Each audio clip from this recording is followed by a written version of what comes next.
Let me,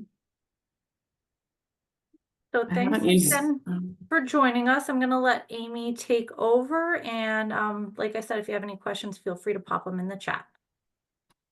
all right, guys, thank you. I haven't used Zoom in a long time. I only use Teams, so I might be a little rusty. So as we meet today, I'm hoping that we can really discuss the process of choosing a provider to work with you or your loved one, really help you identify some key questions to ask when you're meeting with an organization, and then understand the options available if you're not satisfied, if you're no longer satisfied with the provider that you selected. But before we get started, I'd like to just take a minute to introduce myself. Oops, sorry about that. My name is Amy Harris. I am the Regional Director for Service Access and Management for SAM. I oversee our Lehigh and Northampton County operations. We are a support coordination organization. We are the largest support coordination organization in Pennsylvania in the Lehigh Valley. We serve 2,000 people, about 2,000 people. And then across the state of Pennsylvania and New Jersey, we serve about 9,000. I'm also a mom, and I have three boys, a 15-year-old, a 9-year-old, and an 8-year-old. And my 15-year-old and my 9-year-old are both diagnosed with autism. So coming at situations from a parent's perspective as well is something that I have learned that has impacted my, I think, helped me in my role as a director for SAM. So as we move along here, I am an interactive presenter. If you guys have any questions, if you have any comments, any situations that maybe you've experienced, I'd love to hear from you. Please unmute and raise your hand, throw anything in the chat, whatever you're comfortable with. So I think before we kind of dive into how to choose a provider, we first have to kind of understand at least some of the basics around how that process even starts. So we could do a whole presentation, and we've done those before on waiver funds. So again, this will just be kind of a touch point, but when someone is offered funding, in Pennsylvania, there's a wait list for funds, as you all, I'm sure, are aware. Your support coordinator would be working with you and completing it's a tool that the support coordinator uses. It's called a PUNS form, or a prioritization of urgency of need for service.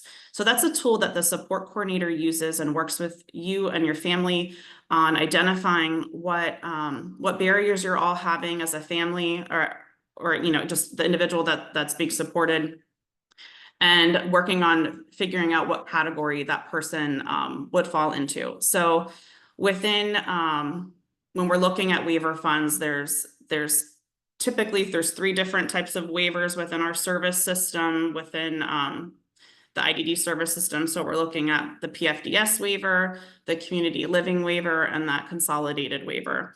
And each some of the waivers, the PFDS has a cap amount on it of $47,000. The community living waiver has a cap amount of $97,000. And then the consolidated waiver does not have a cap. In order to, as we're looking at this, the process of someone being allotted the funds, people become eligible for the waivers when they have to have medical assistance. So you all have to have medical assistance, and within that process, when you're looking at the sorry about that. Okay, when we're looking at the initiatives, so there's opportunities at times where the governor would allow these certain initiatives to take place. So at this point, we're looking at like the graduate initiatives. So that's an opportunity. Typically, people become eligible if somebody passes away that had funding, or somebody had medical assistance and they are no longer eligible for medical assistance financially. Those are opportunities for funding to then become available to someone else. So again, we would talk about this extensively at another time, but just so that you have an idea or an understanding of how that process can get started. So let's say that you've received notification that you or your loved one is in intent to enroll status into a waiver. Your support coordinator would help you identify the services and supports that are available based off of your loved one's needs. So I think at this point, you would have had some conversation already as to what you would need, what your loved one needs. And then your support coordinator would be helping you identify different provider agencies that are providing that service in the community. I do want to show that in my ODP, there is, let me kind of stop sharing my screen. I'm going to reshare in a second. Let me show you.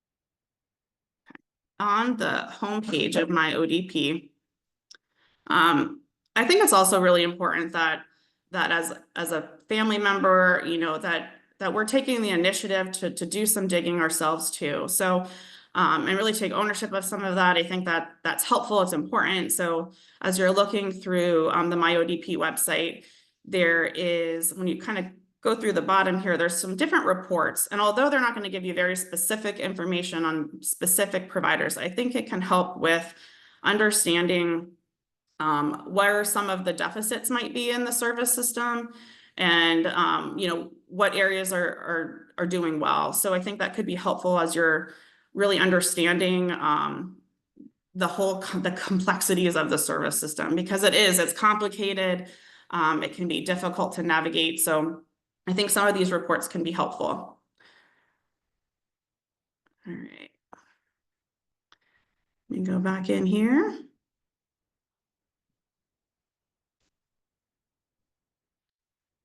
We're going to talk a little bit about some of the most common services. Now, these are not all of the services that are available. There are many others, but we're going to talk about the most common ones that we see. And you may have heard of some of these. So some of the services include community participation supports. This is a service that is really geared towards helping people gain skills to become gainfully employed or to help with community inclusion. Previously, you may have heard, like, some people would reference this as day programming. So that was some old verbiage. Now it's all really community-based. We have in-home and community support. So that service is really focused around building and maintaining a skill that can occur in somebody's private home. It can occur out in the community. We have employment supports, employment services. So this is like job coaching. These are services that can pick up after the Office of Vocational Rehab, or OVR, after they are involved in working with someone. They're typically time limited. So if your loved one needed some support after OVR, the waiver can come in and help with payment of that support. Transportation. So transportation is looking like back, you know, to and from program, to and from a job. This would not include transportation to and from a medical appointment. That's something separate. Residential habilitation. So this is like a community living arrangement or a group home, supported living, life sharing. We have homemaker chore support. So those are supports that can be built into somebody's private home if there's no one else to help or assist with keeping up the maintenance of the home. We can have someone help with some of the cleaning and things like that to help allow that person to continue living there. We have shift nursing. So shift nursing is for somebody over the age of 21 years old, because someone that's under the age of 21, it's funded under their medical assistance. Housing and tenancy is a newer service that has really become very popular over the last several years. This particular service helps with assessing someone's ability to really live on their own. It helps with the coordination and the relationship with the landlord, helping understand the lease and all of those things that come with it, developing a personal budget for someone to live independently.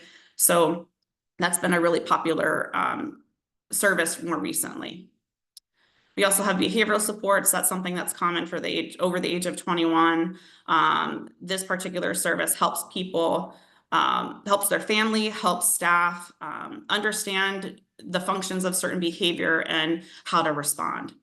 So again, these are not all of the services. There's a lengthy manual of all the services that the waiver can provide, but these are, I would say, the most common ones that we see.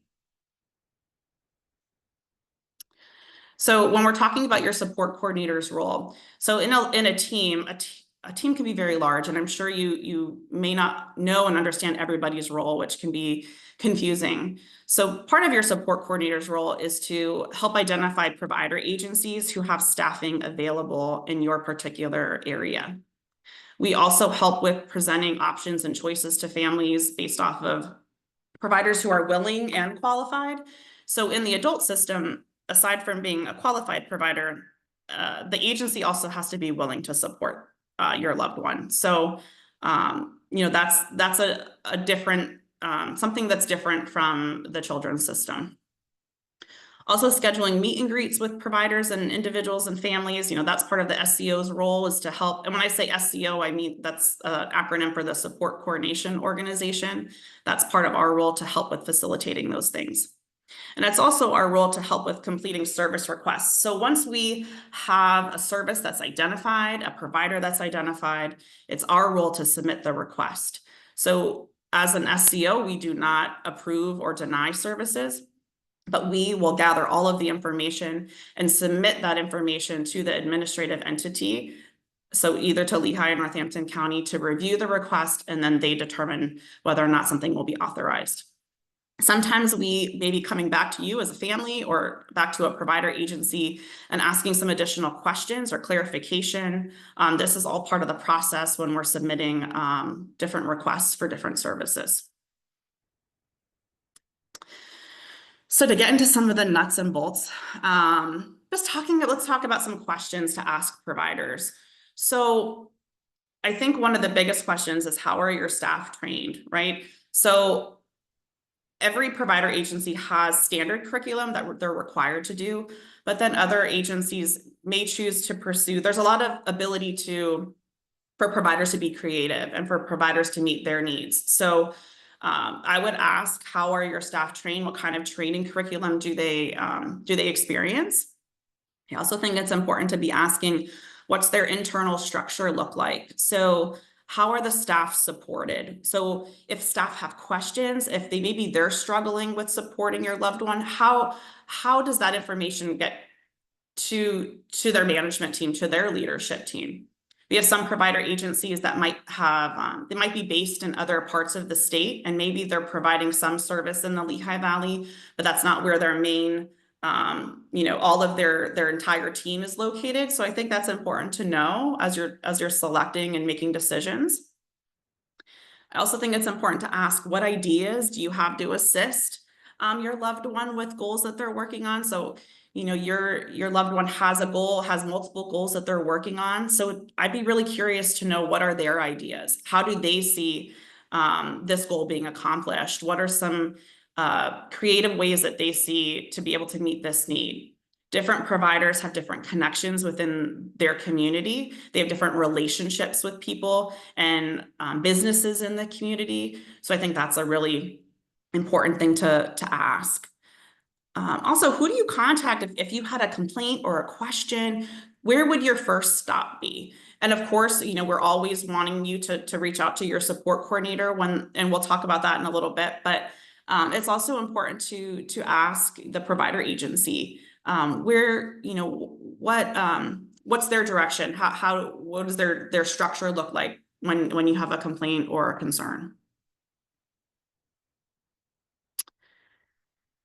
Also asking, what's their protocol? What's their process? If your loved one was struggling in the community, maybe they were struggling, maybe they're overstimulated in a situation, maybe they're just really struggling being out in the community somewhere. What's their process? Do they call you?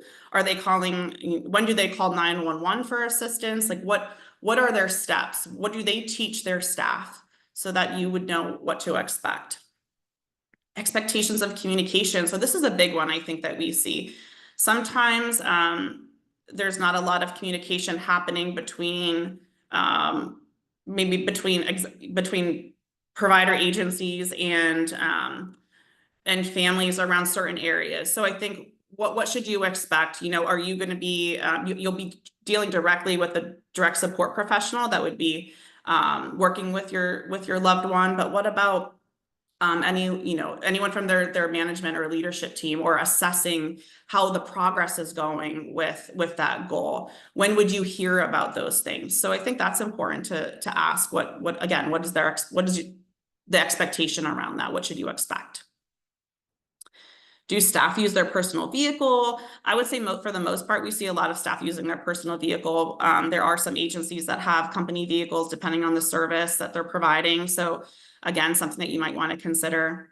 The other thing too is around inclement weather. I know many families rely on that program to be open because maybe their loved one needs continuous supervision, and if a program is closed and you might have work, or so, you have other commitments, what's their process? When would you know those things so that you can plan as a family? Other areas I think to consider is, what's the backup plan for a wait list? So we do have some providers in the Lehigh Valley that are waitlisting for certain very specific services. So the question would be, what is your backup plan? So if you want to go with a particular provider and they have a 3 or 6 month wait list, I think we have to be open to exploring some other options maybe while you're waiting, because we're advocating also that there was a emergency need for service. So if we're able to wait for an extended period of time, that doesn't really line up with needing that funding. So we really want to help you explore maybe some other options that could help you get by while you're waiting for someone in particular that you're really hoping to work with. We also recommend that you're doing multiple meet and greets with multiple providers. I think that's really important for you to have choice and for you to meet with agencies, and sometimes more than once. Often I think families are really looking to meet with the exact person that they're going to be working with, and I don't think too often providers have that ability just yet to bring that person into the initial meeting. They may not have that person ready. That person might not be hired and ready to go. So you may just be meeting initially with the management or leadership team of that provider agency, and then once you're committed to working with that agency, then maybe having a second meeting with that direct support professional and making sure that you all are feeling comfortable. Also having really timely responses to the support coordinators. It's important for the support coordinator to be getting different releases of information signed and all of that, the coordination of all that. So your ability to be, to responding back to your support coordinator as quickly as you're able to is really helpful so that we can keep the process moving for you. I think also in our service system, we're just known to use unfamiliar acronyms and verbiage, and you're not going to know all this lingo that flies back and forth. So stopping the meeting and asking, what do you mean when you say, this acronym? And we often will say CPS, or all these different verbiage. So stopping and asking, because it's really important for you to understand all of the intricacies of the system. Before we kind of go into what do we do when it's not working, what kind of questions do you guys have? What experiences have you had when you're searching for providers? Can we talk about any of those things? So this is Mimi. I've talked to a few parents, and this has happened to me before, where the supports coordinator didn't discuss all the options, and parents wanted to look at certain other providers they heard through other people, but were afraid to contact the provider first, but the supports coordinator was not getting back to them. So it's so what do you think? I mean, I was always told you should go through your supports coordinator first. That's not nice. Oh, that's okay. We're good. So, but what is your process, and what do you recommend? Oh, that's a great question. I think if you're not hearing back from your support coordinator, please, requesting, and I'm sure that the other SEOs would say the same, please reach out to their supervisor. If you're not sure who that is, reaching out to the main, every SEO has a main office line, and ask to speak to that person's supervisor. The support coordinator, they're out in the field pretty often throughout the day. They may not be as responsive to emails as quickly as you would like. So our SAM's expectation is that we're returning non-emergency phone calls within 3 days. So if you aren't getting a response, please let us know. That's unacceptable. We want to make sure that you're getting, if you have ideas or providers that you're interested in, please let us know. Reaching out to that supervisor so that we can be sure that the SC is connecting with that provider agency to make sure that they have staffing available. Are they accepting new individuals and all of that? So that is my recommendation, is that you continue to go up and reaching out to someone from the management team. So, is it okay for parents to contact the provider directly to make sure they understand what the provider is providing? Or do they have to go through the the supports coordinator? Yeah, no, that's a good question. No, they don't. I mean, in order for the service to begin, there would have to be a larger team meeting. So certainly families can reach out to providers and ask some questions and get to know that organization. Absolutely. But it would still have to circle back to the SC so that the SC can have a formal team meeting and discuss. There's a lot of, different pieces in terms of goals, in terms of supervision, in terms of that person's need, and is the provider able to accommodate all of that. So it would still come back to circle through with the support coordinator, but absolutely, I think families can certainly reach out to provider agencies, and the provider will likely reach back out to the SEO and say, hey, I spoke with this family. But I think it's certainly acceptable for you to reach out and ask some questions. Absolutely. Thank you. Anybody else?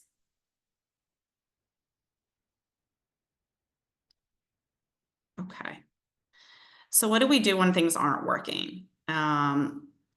Absolutely alerting your support coordinator, and the same process goes there too. So if you're not receiving a response timely, please reach out to the supervisor. You would reach out to the director of that supports coordination organization, so that we can be sure that your need is being met. Initially, your support coordinator would likely schedule a team meeting to discuss the concerns, depending on what the concern or the situation that happened. And it's certainly the individual's choice as to whether or not they want to have that formal team meeting, or if they're looking to completely end service and go somewhere else. But we would really want to encourage that team meeting to discuss the concern and to have opportunities to implement change. So provider agencies, they can't make a change or make an impact if they don't know that there's a concern. So we want to give them an opportunity to definitely be able to work through some of the that process if that's needed. And always remembering that we can change providers at any time. That is something that would end up going through your support coordination organization as well, making sure that we can give you access to additional provider options that provide that service, that's qualified to provide that service. Your support coordinator also kind of knows what providers typically work better with certain populations, or maybe have more experience in certain areas. So I would say, or if they're getting a lot of responses, faster response times from certain providers, like the SC knows those things. So they're able to kind of have that as they're navigating through some of the process and the changes. And also, if you're ever unhappy with the SEO's performance, it's important to know that that there's other options. So in the Lehigh Valley, there's several SEO options too. So if there's something that you're not happy with, the same goes for us. I mean, we would certainly want to know those things and be able to have an opportunity to fix or make a change. But you would certainly have the opportunity to switch and change support coordinations too, just like you would a provider. Any questions so far? Anything else? has anyone ever had an opportunity? I know some of you have, but have any of you had this process start for you yet? Have you looked yourselves, as a family, looked for a provider? Hi, Amy. Hi, This is- Marilyn. How are you? Good. How are you? Oh, yes, we have. I We know. have, yes. And it's continuing. It's a lifetime job, especially now because caregivers are so sparse. And especially if you have, a consumer with significant needs, it's really hard to find and keep caregivers. So we are in a constant state of searching. Yes, yes. Have you found any, from a parent's perspective, have you found any, have you thought of any really good questions that are like your standard questions that you ask? Uh, I mean, I come to it from a little bit of a different perspective because we owned a home care agency. So Right. I kind of know the other side of the equation, which has helped, from the time I was young and did this till now, it's helped me with a perspective of the challenges that the agencies have. So, I think I'm a little bit more forgiving or understanding, as far as how much control they have in what the caregivers do, because caregivers really dictate what they want and don't want. And so it's different than being a nurse or a caregiver who works in a hospital where there's rules and everybody has to follow them and you have to work the schedule you're given, kind of thing. In home care people like kind of set their own rules. I only want to travel this far from my home. I only, I don't want to work any weekends, and in the environment that we're in, you take what you can get. Mhm. So, I mean, one standard question, is what kind of background checks and what have you do they do? Drug testing? What's the organization at their agency? Yeah. What's the hierarchy? Who do I talk to for HR issues? Who do I talk to for, whatever issues? Who does what there? That's not something that that they typically present to you. Right. Um, what else? I mean, and then I ask for the background of the candidate that they're going to provide to me. How are they relevant for my daughter? Because I've explained to you what my needs are. So why do you think this person meets her needs? No, that's a great point. I like that idea. That's a great thing, I think, for parents here to add to their tool belt. Yeah. And what their experience is with a consumer like my daughter. Mhm. And again, in this day and age, my compromise is if there's someone that's willing to learn, I'm willing to teach them. I'd prefer to have somebody who has experience, but they're really hard to find. So as long as someone's open to learning, and then I do a Zoom meet and greet before anyone comes to my house to meet my daughter because I don't want a million people coming in and out the door. Mhm. And based on my experience, the first, a lot of them don't work out, even just from the Zoom meeting. So rather than have to have that rotating door in my house, I do it through Zoom and then I'm pre-screen the people who are before I invite them into my house to meet my daughter. Mhm. That's a great suggestion. All right. I'm a big person of going with your gut feeling, and I'm sure Marilyn has that experience just going through, meeting somebody on Zoom. If something doesn't feel right, it's probably not right. So Right. I always just say and encourage you all to, you all know your loved one the better than anybody else. So if something doesn't feel right, then it's probably not right, not a right fit.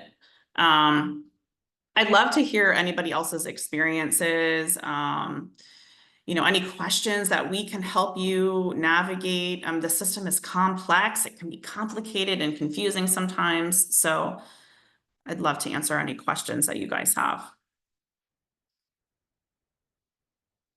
Hi, Amy. I'll share a little bit of our story. My Please. daughter is just about to graduate, and she's had behavioral support services, for probably about 16 years, 15 years. So I feel really fortunate in that we've developed these long-term relationships with some of her providers.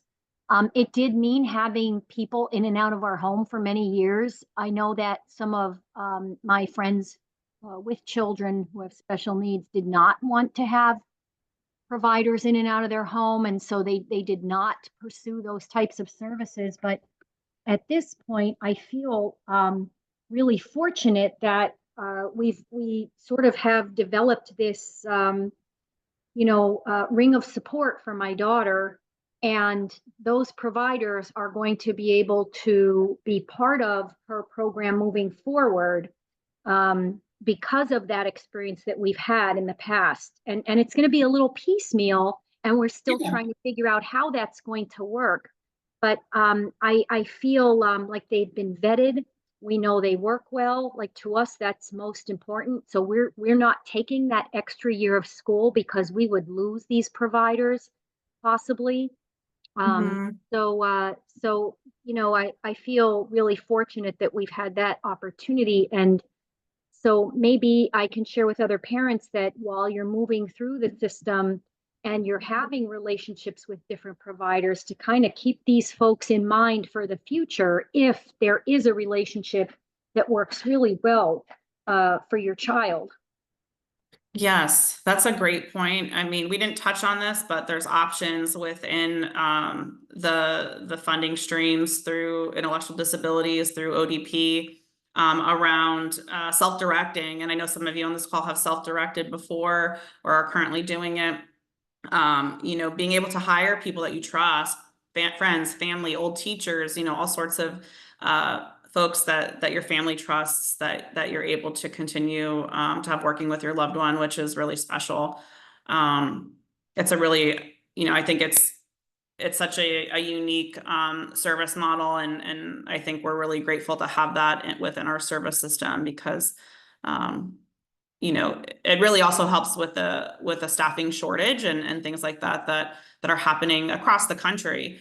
But when you know somebody and you trust them and you've had that relationship with them for throughout someone's entire childhood, that's a really cool thing to be able to continue.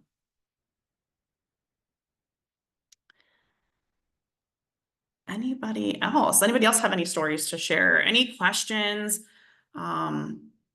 Scenarios that I'm not thinking about that you might be experiencing when you're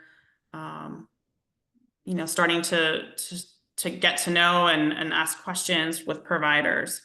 I'm going to stop the recording so that if anybody has anything that they would like to share or that they have questions about that they don't necessarily want recorded, you can feel free to do so. This is a safe space. So even if you have complaints or concerns that you've had, you can feel free to share them here.